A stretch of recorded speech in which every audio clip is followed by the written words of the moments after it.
வணக்கம் நிகிதா. கர்நாடக மாநிலத்தின் காவிரி நீர்பிடிப்பு பகுதிகளில் பெய்து வரும் கனமழையின் காரணமாக கபினி மற்றும் கிருஷ்ணராஜசாகர் அணைகளுக்கு நீர்வரத்து அதிகரித்துள்ளது.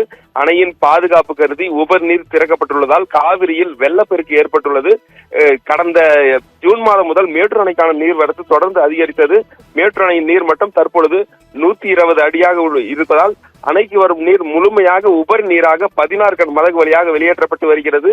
காலை 8 மணிக்கு 45,000 கன அடி நீர், அதனைத் தொடர்ந்து 10 மணி அளவில் 60,000 கன அடி நீர், 12 மணிக்கு 75,000 கன அடி நீர் வெளியேற்றப்பட்டு வருகிறது.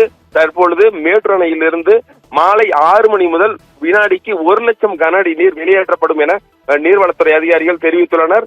தொடர்ந்து தற்பொழுது மேட்டூர் அணை நீர்வளத்துறை சார்பாக 3வது முறையாக வெள்ள அபாய எச்சரிக்கை, 3ஆம் கட்ட வெள்ள அபாய எச்சரிக்கை விடுக்கப்பட்டுள்ளது.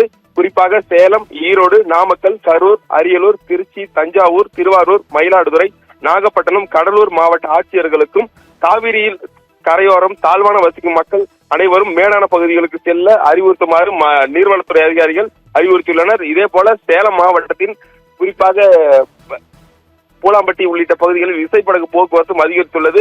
இந்த 6 மணி முதல் 1 லட்சம் கன அடி நீர் தண்ணீர் வெளியேற்றப்பட உள்ளதால் இந்த காவிரி தங்கமாபுரிப்பட்டினம் பகுதியில் ஏராளமான மக்கள் குவிந்து வருகின்றனர். கிட்டத்தட்ட வரலாறு காணாத அளவிற்கு தண்ணீரானது ஆர்ப்பரித்து கொட்டி வருகிறது. தற்பொழுது 75,000 கன அடியை தாண்டி தற்பொழுது தண்ணீர் வெளியேற்றப்பட்டு வருகிறது. இன்னும் சிறிது நேரத்தில் இது 1 லட்சம் கன அடியாக அதிகரிக்கப்பட உள்ளதால் வெள்ள அபாய எச்சரிக்கை, குறிப்பாக இந்த மேட்டூரை சுற்றியுள்ள பல்வேறு பகுதிகளில் இந்த 1 லட்சம் தண்ணீர் திறந்துவிடப்படும் பொழுது பல பாதிப்புகளை ஏற்படுத்தும். அவ்வாறு தாழ்வான பகுதிகளில் இருக்கும் மக்களை பாதுகாப்பான இடங்களுக்கு தற்பொழுது வருவாய்த்துறை அதிகாரிகள் மற்றும் மாவட்ட நிர்வாகம், தீயணைப்புத்துறை அதிகாரிகள் மூலம் அவர்களை மீட்டு பாதுகாப்பான இடங்களுக்கு தங்க வைக்கும் பணியில் ஈடுபட்டு வருகின்றனர். தொடர்ந்து இந்த வலது கரை, இடது கரை என பல்வேறு பகுதிகளில் நீர்வளத்துறை அதிகாரிகள் நீர்வரத்தை கண்காணித்து வருகின்றனர். நிகிதா.